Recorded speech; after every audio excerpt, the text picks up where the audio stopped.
welcome back to the C Morning Show. Before we jump into our talk show, I have a question for you, Paul. Okay, go. I heard that you're commuting from home to the office by motorbike.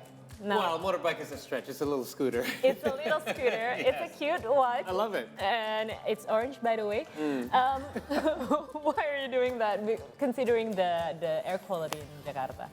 Well, for one, exactly that. I don't want to contribute to more bad air quality. I do commute with my car for work on certain days, but as much as I can, I try to ride my motorcycle and try to help reduce traffic as well. It helps me get to where I want faster, and it helps everyone else by putting a smaller vehicle out there on the road, a little two-wheeler. And I find it saves me a lot of time and hassle as well, and money.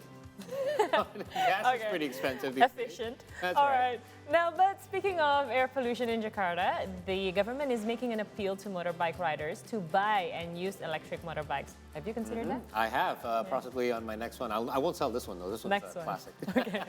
They even provided subsidies for those who want to purchase them. Correct. That's what's making it very attractive, by the way. But there are still many that are concerned about an electric motorcycle's durability, how flexible it is for daily use, because they do have a limited range for their battery charge. However, this doesn't apply to Roman Nadielka, who rides an electric motorbike to travel around the world, proving that the vehicle has indeed a high durability and can be used for our daily life. Question answered then, right? Yeah. So this is Roman Nadielka, and he has thought of using an electric motorcycle after he was fed up by the congestion of all the traffic in Jakarta, and by following a life principle of always wanting to be the first, and he also has a high curiosity, this Slovakian gentleman finally bought an electric motorcycle. Roman became the first person to travel the world using an electric motorbike, and the management consultant and entrepreneur in Indonesia started his journey from Jakarta last July and has now returned to the capital. And since he's always busy traveling around the world, we had to grab him as soon as he got back to Jakarta, and he's joining us here in the studio right now. Roman, thank you for joining us this morning. Good morning. Hello. Thank you very much. I'm so happy to be here because I have just arrived back to Jakarta after going around the whole world. So I have this really insane feeling that I left from here 9 months ago, and I just came back after 42,000 kilometers across this planet. Oh, okay. So before we talk about the journey, and we want to talk about your motorcycle, what first inspired you to, I mean, obviously getting the electric motorcycle, it's clear why, but what inspired you to take it traveling in such far distance? I have the same story as you, right? I was just stuck, so I moved to Jakarta, and I was stuck in traffic all the time, and I was like, I should try the bike, right? Motorcycle, people do it here, it seems to be faster. By sheer luck, I just managed to get an electric one, and I was using it, and I just realized, wow, this is a much better way to move around. It's not just better for an environment, it's just better experience for a rider. It's more quiet, you know. It's very easy to charge. So I started using it, and I realized, well, this is much easier than what people are thinking. Right. But people don't know about it, right? So there is government, as you mentioned, government is already clear on this is very good for society and future. Businesses, they already started to make some products which are, some quite good electric bikes. But people are still hesitant. People still think, this is so complicated, how do I charge it? Well, I get stuck and run out of the battery and everything. So this is how I came with this idea that I need to make some really convincing, extreme case where people will have no doubts anymore. Right? So if you can, this is a normal bike made, there is no modification. You didn't customize any part of this. This is the way it comes from the factory. I just bought it, exactly. It's made already today, available everywhere. It's a big one, but also it's an extreme use case. But I said, look, if I can ride just myself, this motorcycle around the whole world, which, by the way, I have just completed yesterday, so it's done. Then people shouldn't be worried about riding electric around bikes the city or for use cases which are, You put it to the test.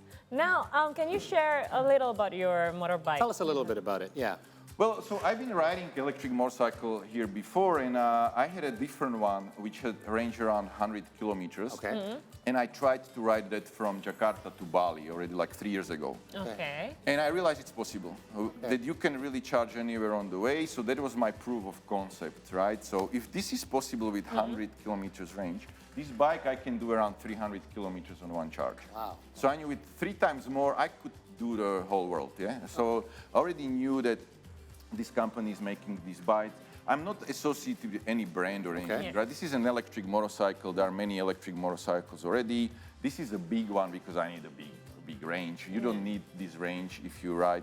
With my 100-kilometer range bike I had before, I had to charge it every 3-4 days in Jakarta, right? Because you don't cover the distance. Sure. So my bike is just a, I had to import it. This is made outside in California. I visited, by the way, the factory, which is amazing.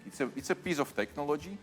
What is interesting, these electric motorcycles, they are becoming less and less hardware. There's just batteries. That's motor. the big piece underneath is the battery. Okay. That's it. These boxes, I just have to carry some stuff because I carry everything with my clothes, rain gear, few spare parts. Okay. But that's it.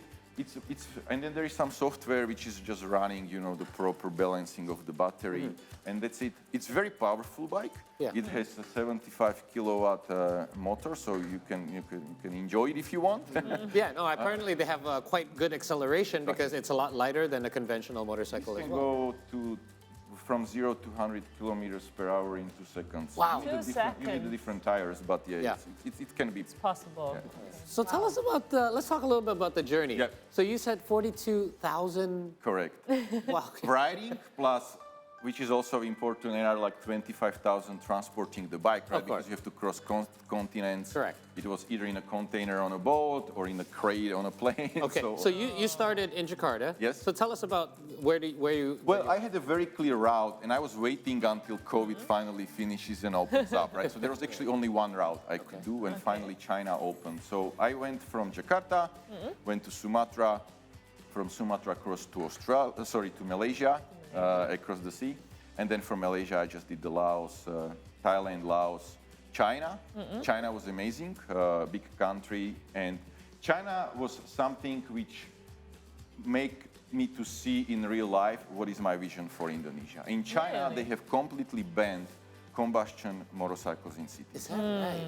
And the All of major them are electric, all of them. So you Wow. stand at the intersection of a big intersection in a city, and it is quiet. There's no noise. It's amazing.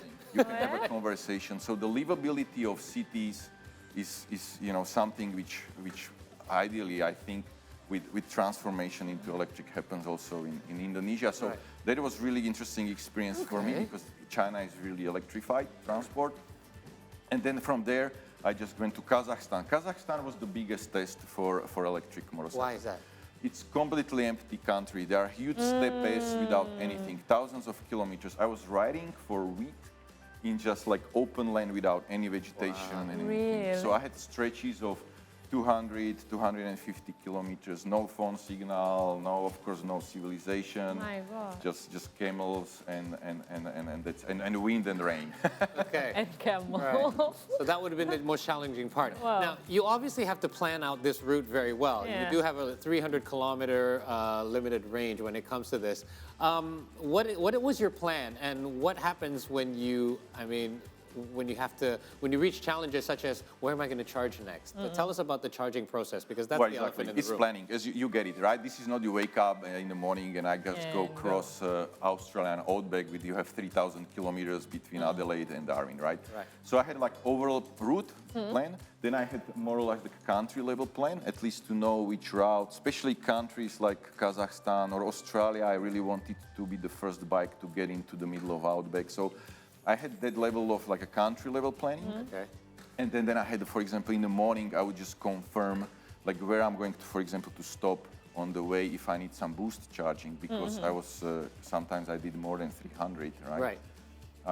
And especially the destination, right? Because I always had to stop somewhere where I can get the full charge overnight. So it takes me around 10 hours from the normal power to charge the bike. So I needed always to charge overnight, and I never failed it. I never ran out of you the didn't miss battery, Wow. never had any problems not to Really? charge. So it is always possible because motorcycles use a normal electric socket you Yeah. have Oh, everywhere. yeah. It's Right. different than You can cars. find it almost everywhere. Right? Different than a car charger, right? Because the Exactly. ones you see in the malls, they have to have that specialized. Yeah. Exactly. So there is no entry barrier in charging Okay. I because you can charge it at home, or then you can somewhere in the office or stuff. So Anywhere. But how about the maintenance? You have Zero. to zero maintenance. Zero.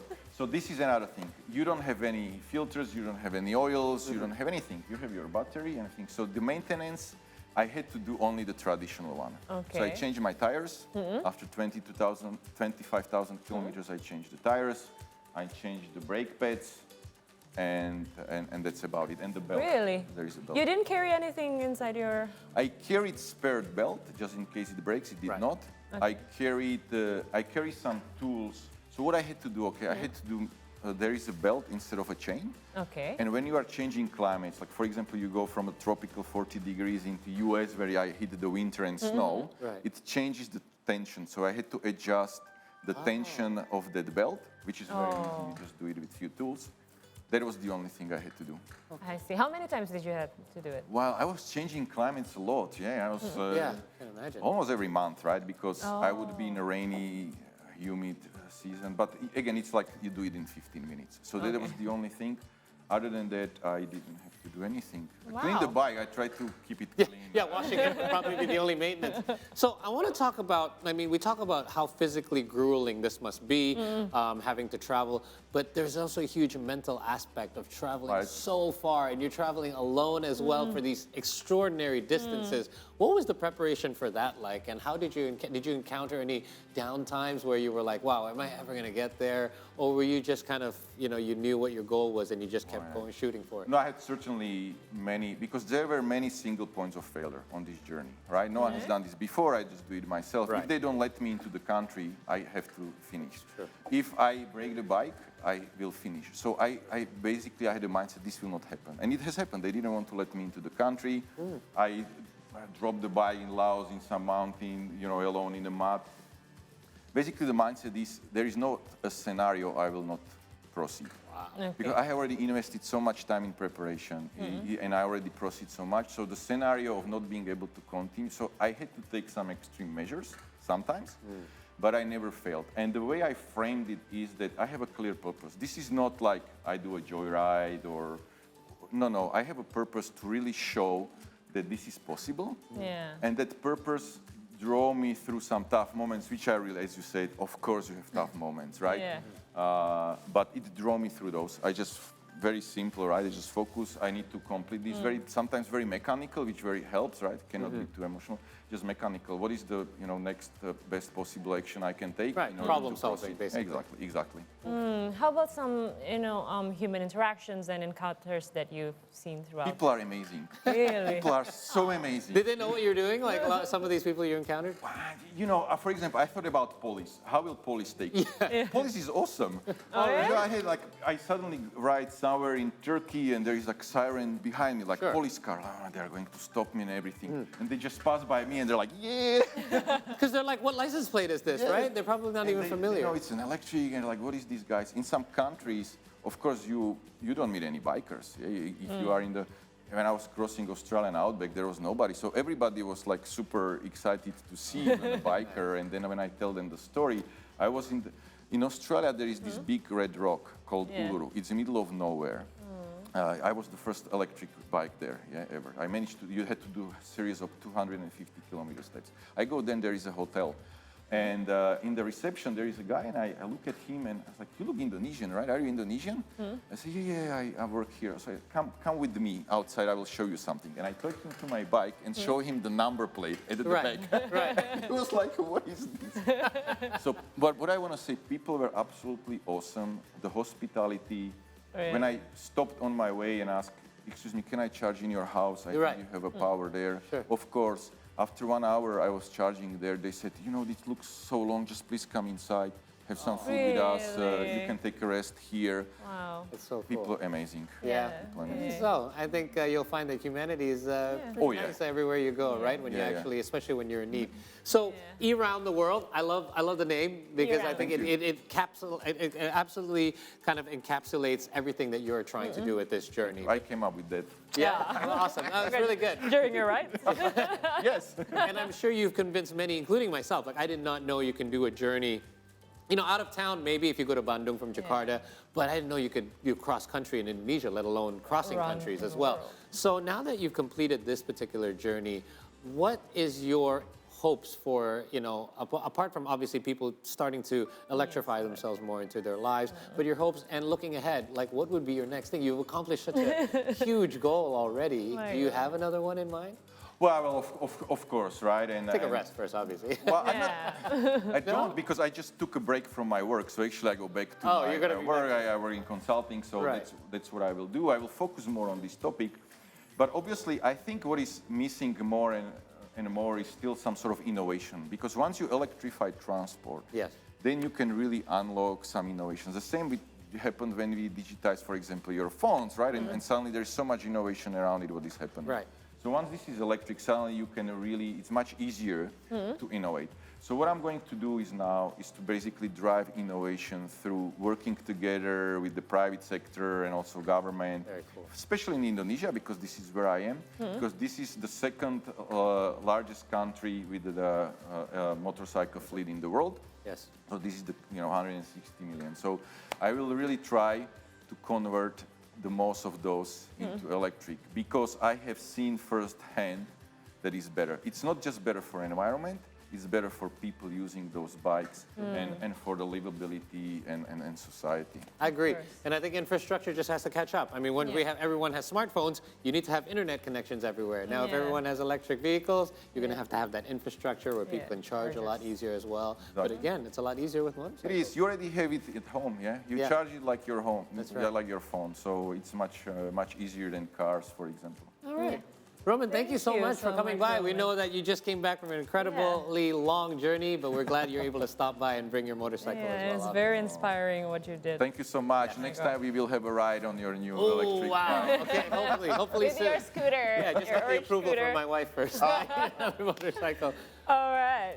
All right, we're going to take another short break here on the program, but we're going to recap some of our earlier stories for you when we return here on the C Morning Show. Stay tuned.